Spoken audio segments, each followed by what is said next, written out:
Everyone, सरल academy में आपका स्वागत है। उम्मीद करती हूँ आप सब बढ़िया होंगे। आज हम स्टार्ट करने वाले हैं फिजिक्स में एक नया चैप्टर, एक नया अध्याय जिसका नाम है आपका चैप्टर नंबर 4, गतिमान आवेश और चुंबकत्व। आपने इस चैप्टर के बारे में अगर थोड़ा बहुत भी इंट्रो देखा होगा तो आपको ये थोड़ा सा ऐसा समझ में आया होगा कि चैप्टर 1 से ये थोड़ा थोड़ा रिलेट करता है। थोड़ा थोड़ा, ज्यादा तो नहीं, लेकिन थोड़ा थोड़ा रिलेट करता है, और नहीं तो हम करवाएंगे। आज हम इस चैप्टर में बहुत ही ज्यादा इंपॉर्टेंट एक क्वेश्चन करने वाले हैं जो है बायो-सैवर्ट का नियम। लेकिन उसके पहले थोड़ा सा बेसिक का ज्ञान ले लें क्या कि चैप्टर आपसे कहना क्या चाह रहा है। ये जो चैप्टर है गतिमान आवेश और चुंबकत्व, इसको समझने के पहले मैं एक बात आपको याद दिला दूं कि आपने चैप्टर नंबर 1 जब पढ़ा था तो वहां मैंने आपको बताया था कि किसी आवेश के चारों ओर का जो क्षेत्र होता है हम उसे कहते हैं विद्युत क्षेत्र, यानी कि इलेक्ट्रिक फील्ड। ठीक है, आवेश या आवेश समुदाय के चारों ओर का क्षेत्र क्या कहलाता है? विद्युत क्षेत्र, जिसे हमने क्या कहा था? Electric field. और ये विद्युत क्षेत्र का जो कॉन्सेप्ट है आपने चैप्टर 1 में मेरे से पढ़ा है। नहीं पढ़ा तो फर्स्ट वीडियो जो हमारा है वो जाके देख लो। अब इसमें थोड़ा सा परिवर्तन लाते हैं। अगर ये आवेश गतिमान है, आवेश कैसे हैं? गतिमान है। गतिमान आवेश, आप कह सकते हो कि आप किसी चालक तार में धारा प्रवाहित कर रहे हो या कोई आवेशित कण है जो इधर उधर चल रहे हैं, तो उस गतिमान आवेश के चारों ओर एक क्षेत्र निर्मित हो जाता है जिसे हम विद्युत क्षेत्र ना बोलकर बेटा बोलेंगे चुंबकीय क्षेत्र। समझ में आ रहा है मैं क्या बोल रही? अगर आवेश स्थिर है, फिक्स है, तो उसके चारों ओर का क्षेत्र होता है विद्युत क्षेत्र, यानी कि इलेक्ट्रिक फील्ड। लेकिन अगर आवेश कैसे हैं? गतिमान है। जैसे आप किसी चालक तार में धारा प्रवाहित कर रहे हो, कहीं आवेश इधर उधर गति कर रहे हैं, तो उनके चारों ओर का जो क्षेत्र होगा वो कहलाता है चुंबकीय क्षेत्र। और ये चुंबकीय क्षेत्र यानी कि इलेक्ट्रिक फील्ड की अवधारणा सबसे पहले जिस वैज्ञानिक ने दी थी उनका नाम था ऑस्टेड। चुंबकीय क्षेत्र पर प्रयोग, आप कह सकते हो कि किसी चालक पर एक्सपेरिमेंट इन्होंने करके ये बताया कि चालक तार के चारों ओर एक चुंबकीय क्षेत्र यानी कि मैग्नेटिक फील्ड निर्मित हो जाती है। और इस प्रयोग को कहा जाता है ऑस्टेड का प्रयोग, जिसे मैंने 1 मिनट वीडियो में अभी कवर किया है बहुत अच्छे से। आप चाहें तो जाकर देख सकते हैं, वहां आपको चीजें बहुत अच्छे से समझ में आएगी, क्योंकि वहां कुछ कुछ डायग्राम मैंने बहुत अच्छे यूज किए हैं। यहाँ पे अगर मैं उतना बना के भी समझाऊंगी तो बहुत टाइम जाएगा, बिना मतलब उतना काम का ये है नहीं। आपको सिर्फ ये समझना है कि ऑस्टेड का प्रयोग है क्या, किस लिए दिया गया, तो आपका उस वीडियो से भी काम चल जाएगा। उसके लिए आपको 1 घंटा बर्बाद करने की जरूरत नहीं है। तो जाओ कल वाला वीडियो उठा के देख लो, ठीक है। अब आगे समझते हैं ऑस्टेड का प्रयोग क्या था। कुछ नहीं, इनने एक धारावाही चालक लिया था और इस धारावाही चालक में धारा प्रवाहित की थी। अब धारावाही कैसे? तो यहाँ लगी हुई है बैटरी, यहाँ लगी हुई है कुंजी। कुंजी को ये दबाएंगे तो बैटरी से धारा प्रवाहित होगी। धारा की डायरेक्शन है ये, धारा बह रही है ऐसे। इसके पास अगर आप किसी चुंबकीय सुई को लेके आते हो, ये चुंबकीय सुई का N ध्रुव है, ये चुंबकीय सुई का S ध्रुव है, यानी कि आप कह सकते हो कि ये कंपास सुई है। ठीक है, इसको जब हम किसी धारावाही चालक तार के पास लाते हैं, मतलब ऐसे चालक तार के पास जिसमें धारा प्रवाहित हो रही है, तो इसके चारों ओर एक क्षेत्र निर्मित हो गया और इस चारों ओर बने क्षेत्र को बोला जाता है बेटा मैग्नेटिक फील्ड, या आप कह सकते हो चुंबकीय क्षेत्र। मैं पहले भी लिख चुकी हूँ। ठीक है, एक बात आपको समझ में आ गई, गतिमान आवेश के चारों ओर का क्षेत्र होता है चुंबकीय क्षेत्र, या धारावाही चालक मतलब जिसमें आप धारा प्रवाहित कर रहे हो, खुला चालक तार, इसके चारों ओर का भी क्षेत्र होता है चुंबकीय क्षेत्र। इसका पता सबसे पहले लगाया था किसने? ऑस्टेड ने, जिसे कहा जाता है ऑस्टेड का एक्सपेरिमेंट या ऑस्टेड का प्रयोग। आप जाके वीडियो देखिए, आपको समझ में आ जाएगा, मैं आपको पहले बोल चुकी। अब हम बढ़ते हैं धीरे धीरे आगे, क्योंकि इस चैप्टर में ना बहुत अच्छी अच्छी चीजें हैं पढ़ने के लिए, आपके लिए बहुत डिफिकल्ट भी हैं जो आपको थोड़ी सी याद रखनी है। एक और बात मैं यहाँ आपको बता दूं, चुंबकीय क्षेत्र या चुंबकीय क्षेत्र की तीव्रता का इसका जो मात्रक होता है वो इसके फॉर्मूले से ही निकल के आता है। अब कौन सा फॉर्मूला मैडम? तो जो गतिमान आवेश था, गतिमान आवेश यानी कि Q, आवेश क्या होता है? Q, ये गति कर रहा है v वेग से और इसके चारों ओर जो क्षेत्र निर्मित हुआ उस क्षेत्र को हमने बोला क्या? चुंबकीय क्षेत्र। तब इस गतिमान आवेश पर लगने वाला बल बराबर होगा आवेशित कण, इसका वेग और चुंबकीय क्षेत्र तीनों के गुणनफल के। F बराबर होगा QVV। यहाँ तक की कहानी क्लियर? इसको मैं डिटेल में लॉरेंज बल वाले कॉन्सेप्ट में पढ़ाऊंगी आपको आगे, अभी इतना लोड लेने की जरूरत नहीं है, ये आज का विषय नहीं है, ठीक है। आज का टॉपिक मैंने कुछ और उठाया आपको पढ़ाने के लिए जो आपके लिए बहुत इंपॉर्टेंट है, इसको हम आगे कवर करेंगे। बाकायदा हम चुंबकीय बल या लॉरेंज बल का एक व्यंजक निकालेंगे और यही निकल के आएगा सेम टू सेम, ठीक है। यहाँ थोड़ा सा अभी शॉर्ट में समझ लो। जो कण आवेशित है उस पर आवेश है Q, इस कण पर वेग है V और इसके चारों ओर जो क्षेत्र निर्मित हुआ उसे हम बोलेंगे चुंबकीय क्षेत्र, जिसको कहते हैं B।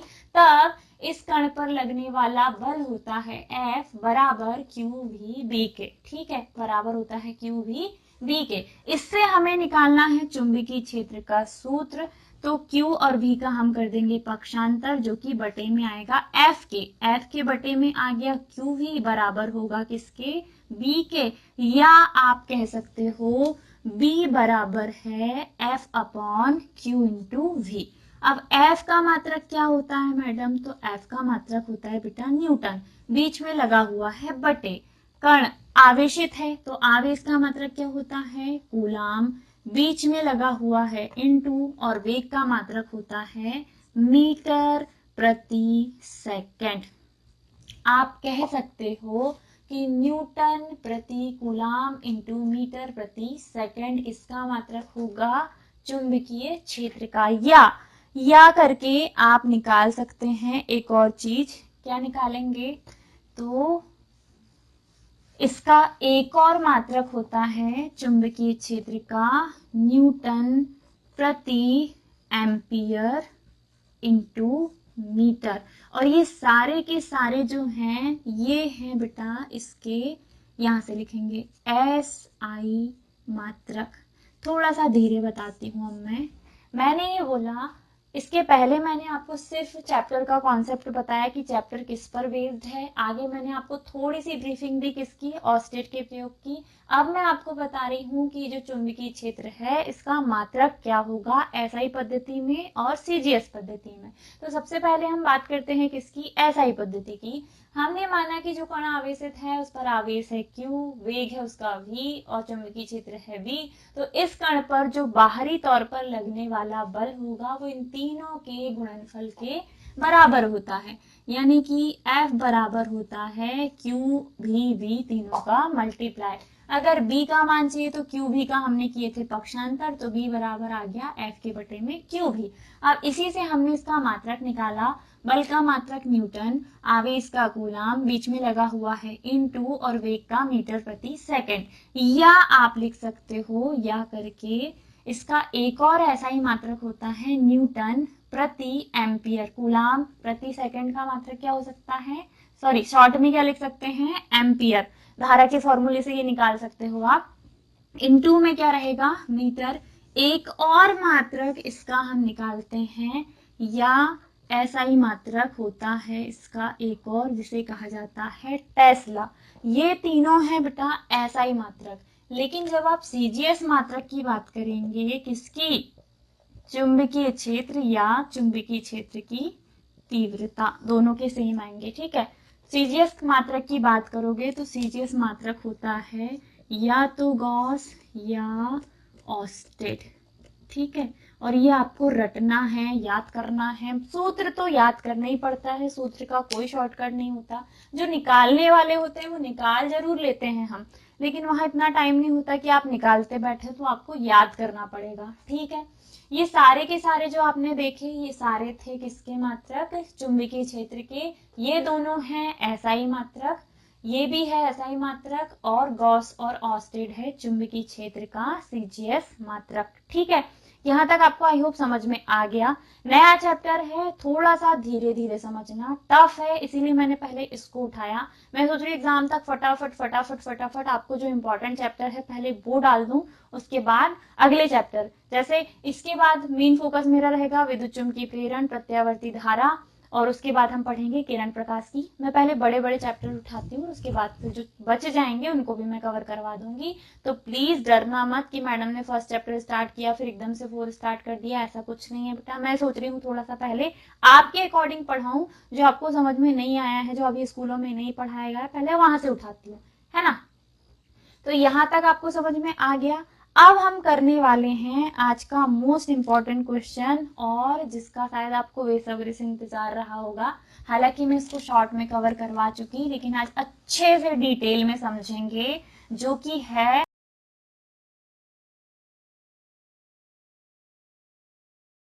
बायो-सैवार्ट का नियम। एक आवेशित चालक के लिए, यानी कि कोई चालक तार है जिसमें धारा प्रवाहित किए तो वो आवेशित हो गया, उस आवेशित चालक के लिए बायो-सैवार्ट ने एक नियम दिया है जिसे कहा जाता है बायो-सैवार्ट का नियम। एक लीजिए धारावाही चालक, हमारा प्रश्न है क्या बायो-सैवार्ट का नियम और इसका गणितीय व्यंजक, नियम और इसका गणितीय व्यंजक, ठीक है। डेरिवेशन भी करेंगे हम और नियम को भी अच्छे से समझेंगे, बिना स्किप किए ध्यान से समझना। 4 नंबर का क्वेश्चन जो आपके एग्जाम में पूछा जाता है, इम्पॉर्टेंट है बोर्ड एग्जाम के पॉइंट ऑफ व्यू से, थोड़ा सा ध्यान से अच्छे से समझिए। ऐसे फील मत करना यार बड़ा टफ सा है, बड़ा बायो-सैवार्ट का नियम बहुत आसान है, बहुत इजी है, एक बार समझ लोगे तो आपको बिल्कुल आसान लगेगा, ठीक है। चलो पहले समझते हैं हम बायो-सैवार्ट के नियम को, जो कि हिंदी में मैं पहले बता रही हूँ। हिंदी में क्या, ये एक चालक तार है, मैं इसका नाम दे रही हूँ एक्स वाई। एक्स वाई एक चालक तार है, ठीक है। चालक तार है, क्यों है, क्योंकि आप इस पे क्या प्रवाहित कर सकते हो, धारा, यानी कि हमने प्रवाहित कर दी है धारा आई। अब पहले हिंदी में जो इसने नियम दिया वो समझिए, क्या कि किसी चालक तार में धारा प्रवाहित करने पर उस चालक तार के चारों ओर एक चुंबकीय क्षेत्र निर्मित हो जाता है। ये मैं थोड़ी देर पहले भी आपको बता चुकी कि जब आप किसी चालक तार में धारा प्रवाहित करोगे, चालक तार के चारों ओर एक क्षेत्र निर्मित हो जाता है, और इस क्षेत्र को बोला जाता है बेटा क्या, चुंबकीय क्षेत्र। और इसके चारों ओर जो चुंबकीय क्षेत्र बनता है वो कुछ चीजों पर निर्भर करता है। अब वो चीजें क्या है वो आपको आगे समझनी है, या आप दूसरे शब्दों में ऐसा भी कह सकते हैं कि किसी चालक तार में धारा प्रवाहित करने पर इसके चारों ओर एक चुंबकीय क्षेत्र निर्मित हो जाता है, तब इस चालक तार के कारण उत्पन्न चुंबकीय क्षेत्र की तीव्रता, क्या बोला मैंने, इस चालक तार के कारण उत्पन्न चुंबकीय क्षेत्र की तीव्रता निम्न कारकों पर निर्भर करती है। अब वो कारक हम आगे समझेंगे, आगे आपको समझ में आएंगे कि कौन कौन से कारक, या तो आप कहोगे चुंबकीय क्षेत्र या फिर चुंबकीय क्षेत्र की तीव्रता। और इसको अभी डिटेल में बताने की जरूरत नहीं, क्योंकि चैप्टर 1 में आपको विद्युत क्षेत्र की तीव्रता पढ़ाई गई है। जैसा विद्युत क्षेत्र की तीव्रता की डेफिनेशन है, सेम वैसे ही है चुंबकीय क्षेत्र की तीव्रता की। फर्क सिर्फ इतना है कि वहां बात हो रही थी आवेश की, यहाँ हम बात करेंगे किसकी, चुंबक की। आवेश होते हैं प्लस और माइनस दो टाइप के, चुंबक के तो ध्रुव अलग अलग होते हैं, एक N और दूसरा S। हालांकि मैं इसको आगे विस्तार से अगले चैप्टर में कवर करूंगी, अब आपका सिलेबस ही वैसा है तो उसी अकॉर्डिंग चलते हैं हम, ठीक है। तो देखो और समझो, एक बार और बोल रही हूँ, लिख लो, पेन कॉपी हाथ में है, आई होप लिखते भी चलो। एक्स वाई एक चालक तार है, लंबाई नहीं पता कितनी, इसमें हम धारा प्रवाहित कर रहे हैं। किसी चालक तार में धारा प्रवाहित करने पर उसके चारों ओर एक चुंबकीय क्षेत्र निर्मित हो जाता है, तब इस चालक तार के कारण उत्पन्न चुंबकीय क्षेत्र की तीव्रता निम्न कारकों पर निर्भर करती है। हमारे अकॉर्डिंग तो ऐसे ही होगा, लेकिन एक्चुअल में बायो सेवार्ट के अनुसार ऐसा नहीं होता। अब उनको चालक तार पूरा नहीं चाहिए था, उनका कहना था कि पूरे चालक तार का मैं क्या करूं, अचार डालूं? नहीं, हम चालक तार का एक छोटा टुकड़ा लेंगे, बोलते पूरा का पूरा चालक तार नहीं लेंगे, हमें चाहिए उसका छोटा सा टुकड़ा।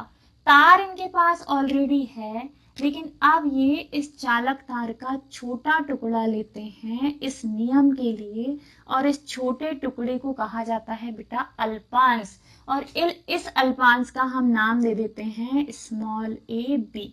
ए बी एक अल्पांश है जिसकी लंबाई है, अगर इस पूरे की लंबाई एल है तो इस अल्पांश की लंबाई होगी डी एल। समझ में आया? अगर पूरे चालक तार की लंबाई एल है, अनंत की जगह अगर हम एल मान लें, तो ये छोटा सा जो इन्होंने अल्पांश यानी कि तार का छोटा टुकड़ा लिया उसकी लंबाई होगी क्या, dl।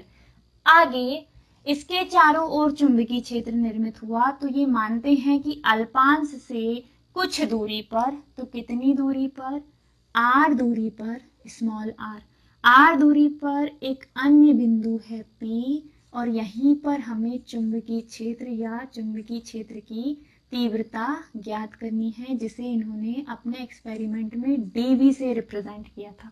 ठीक है, चूंकि अल्पांश है तो तीव्रता का मान कम होगा, पूरे चालक के कारण निकालते तो तीव्रता आती b, लेकिन सिर्फ अल्पांश के कारण निकाल रहे हैं इसीलिए तीव्रता क्या आएगी, dv। ये इन्होंने माना है, इसमें मैडम का कोई रोल नहीं है, तो प्लीज मेरे ऊपर ना क्रॉस क्वेश्चन मत करने लग जाना कि मैडम dv कहाँ से आ गया, अभी तो आप b भी कर रहे थे। ठीक है, चलो फिर से ध्यान से देखो, रुको थोड़ा सा चेंज करते हैं हम चित्र में। ये है धारा I, ये r दूरी पर है बिंदु P, बिंदु P भी रेड से करते हैं और तीव्रता को भी रेड से, जो कि है क्या, dv, और तीव्रता एक सदिश राशि। आगे अब हम ये मान रहे हैं कि अल्पांश और ये जो दूरी r है, इन दोनों रेखाओं के बीच में कोई कोण बन रहा है जिस कोण का नाम है थीटा। ठीक है, कोई कोण बन रहा है और इस कोण का नाम क्या है, थीटा। हमें पता है कि जैसे ही हम चालक तार में धारा प्रवाहित करते हैं, इस चालक तार के चारों ओर चुंबकीय क्षेत्र निर्मित हो जाता है। इस कंडीशन में चालक तार के कारण उत्पन्न चुंबकीय क्षेत्र की तीव्रता किसी न किसी पर निर्भर करती है। लेकिन अब थोड़ा सा परिवर्तन, हम पूरा चालक तार न लेकर हम लेंगे छोटा सा अल्पांश। बायो सेवार्ट के अनुसार किसी चालक तार के छोटे से अल्पांश में धारा प्रवाहित करने पर उस अल्पांश के कारण उत्पन्न चुंबकीय क्षेत्र की तीव्रता निम्न कारकों पर निर्भर करती है। ठीक है, किसके अनुसार, बायो सेवार्ट के अनुसार। क्या बोला मैंने,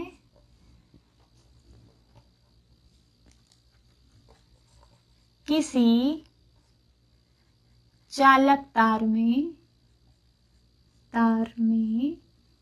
धारा प्रवाहित करने पर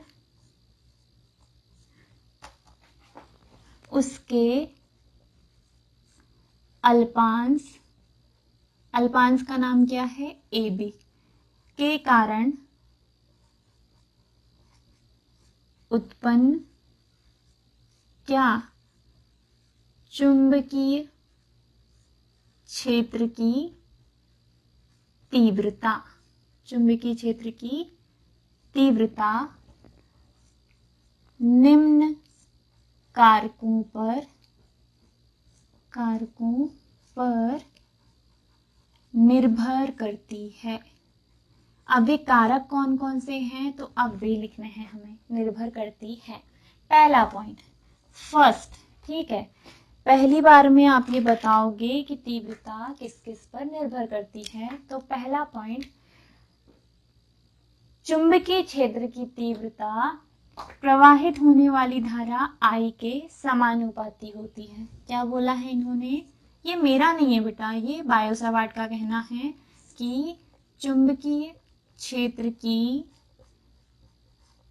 तीव्रता प्रवाहित होने वाली धारा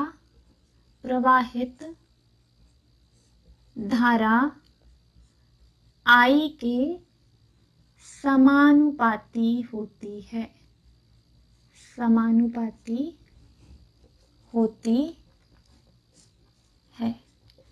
यानी कि चुंबकीय क्षेत्र की तीव्रता मतलब dV और ये समानुपाती होगी प्रवाहित होने वाली धारा I के, इक्वेशन नंबर 1। अब अगला पॉइंट यानी कि सेकंड, ठीक है, दूसरा पॉइंट। अब बोल रहे हैं ये कि यही चुंबकीय क्षेत्र की तीव्रता अल्पांश की लंबाई के भी समानुपाती होती है। पूरा का पूरा लिखना आप, तीव्रता किसके, अल्पांश की लंबाई dl के समानुपाती होती है। तीव्रता का मतलब वही dV और ये समानुपाती होगी dl के, इक्वेशन नंबर 2। थर्ड कंडीशन, तीसरी कंडीशन, सॉरी, तीसरी सिचुएशन में ये बोल रहे हैं कि यही तीव्रता अल्पांश से बिंदु P तक की दूरी r, तीव्रता अल्पांश से बिंदु P तक की दूरी r के वर्ग के व्युत्क्रमानुपाती होती है। ठीक है, अब यही तीव्रता यानी कि dV व्युत्क्रमानुपाती है दूरी r के, दूरी r के वर्ग के, r का वर्ग करो और व्युत्क्रमानुपाती के लिए 1 के बटे में लिख दो, dV व्युत्क्रमानुपाती 1/r², इक्वेशन नंबर 3। अब लास्ट सिचुएशन बची है, सिर्फ लास्ट में आपको सिर्फ ये बताना है कि यही तीव्रता अल्पांश और बिंदु P के बीच जो कोण बना है उस कोण की ज्या यानी कि साइन थीटा के भी समानुपाती होती है। तीव्रता अल्पांश और बिंदु P के बीच बने कोण की ज्या के समानुपाती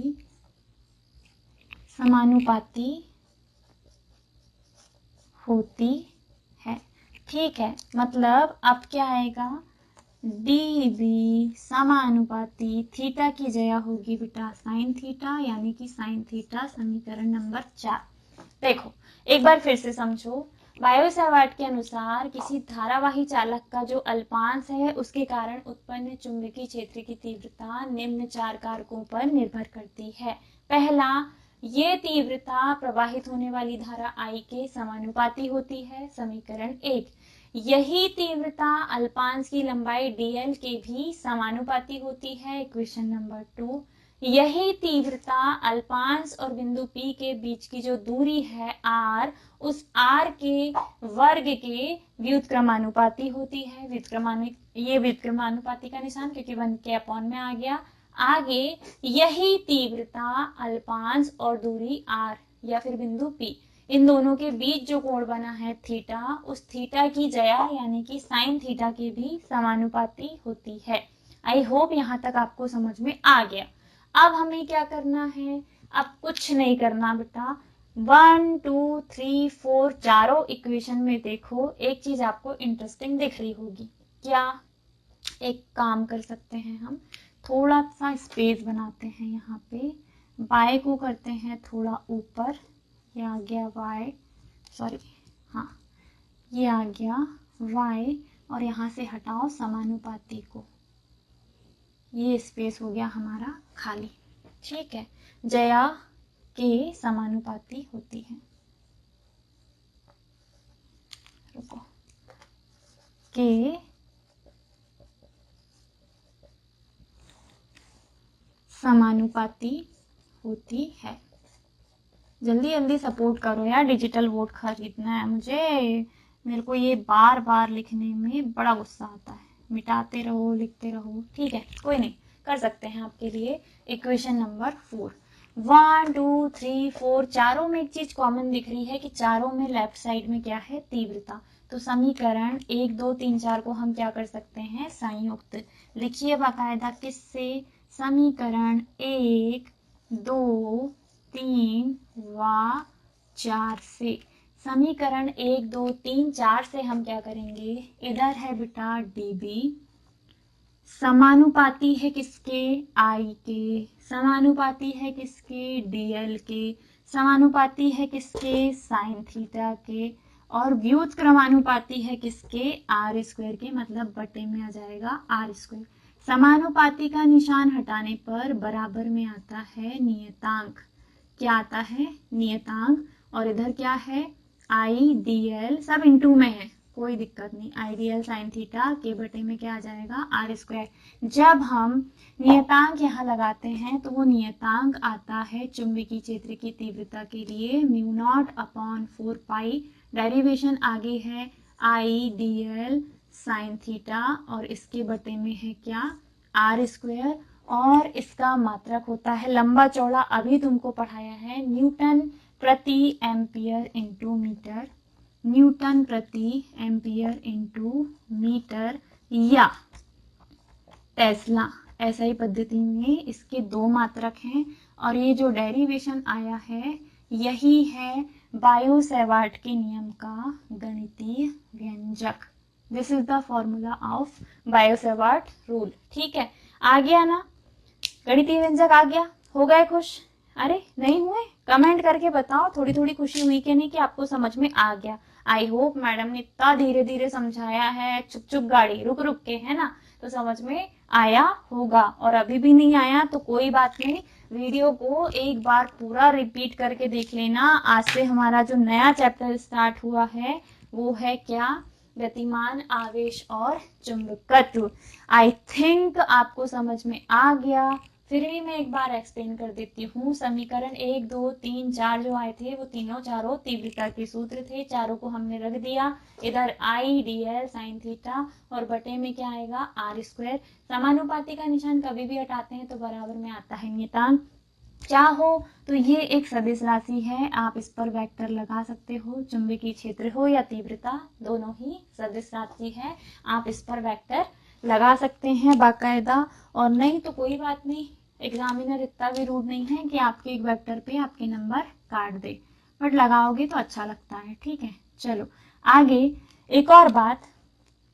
हाँ, कहाँ पहुंचे थे हम, साइन थीटा तक, है ना। जैसे ही हम समानुपाती का निशान हटाते हैं बराबर में आता है क्या, नियतांक। हमने नियतांक लिखा है क्या, म्यू नॉट अपॉन 4 पाई, जो कि काय के लिए है, चुंबकीय क्षेत्र के लिए। ये बड़ा अच्छा सा डायग्राम आपको बनाना है, किसके लिए, चुंबकीय क्षेत्र की तीव्रता को एक्सप्लेन करने के लिए, बायो-सेवार्ट के नियम के लिए। ठीक है, चलो आई होप आपको बायो-सेवार्ट का नियम समझ में आ गया है। मात्रक बाकायदा रट लेना, याद कर लेना, अब भी बताया था मैंने। वीडियो अगर अच्छा लगा हो तो बिना टाइम वेस्ट किए, पैसे ही नहीं लगते हैं, लाइक करो, शेयर करो, सब्सक्राइब करो, जितना ज्यादा से ज्यादा हो सके शेयर करो, ताकि हमें थोड़ी सी आपकी हेल्प मिले।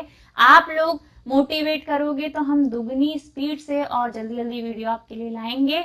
डिमांड आपकी बढ़ते जाती है, सपोर्ट आप लोग करते नहीं हो, तो मैडम क्या करे, करना पड़ेगा सपोर्ट। ठीक है, साथ ही साथ फाइनेंशियली कैपेबल हो तो उससे भी आप हेल्प कर सकते हो, उससे भी हमको बड़ी मदद मिलेगी, ताकि हम थोड़ा सा टीम को एक्सपेंड कर सकें। मिलते हैं आपसे नेक्स्ट वीडियो में, तब तक के लिए ta ta bye bye, see you, Radhe Radhe.